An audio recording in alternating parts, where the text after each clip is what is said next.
Dahil nga sa short vacation na nag-celebrate ang Ekonin ng first anniversary nila as a couple, ay talagang nagulantang ang mga fans at madlang people sa sobrang kilig.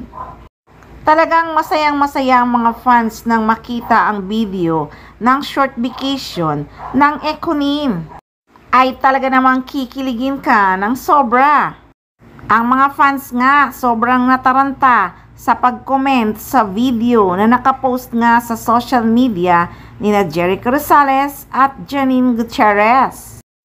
Pero syempre nga sa dami ng nakapanood ng video, halos buong Pilipinas, hindi mo rin talaga maiwasan na mag-isip ang mga concerned citizen at ang ibang madlang people na mag-isip na baka sinuko na rin daw ni Janine Gutierrez ang Bataan. Bataan talaga eh. Ay nako, guys. Kahit isuko pa ni Janine ang Mindanao o buong Pilipinas kay Eko, siya naman si President Quezon, hindi ba? Wala namang masama. Mahal naman niya si Jericho Rosales.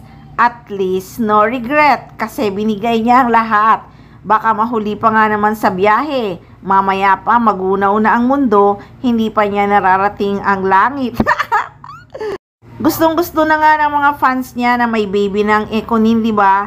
Matanda na si Janine, no? Marami namang artistang magjowa na sinuko na rin ng Bataan at nagjontis na nga, hindi ba?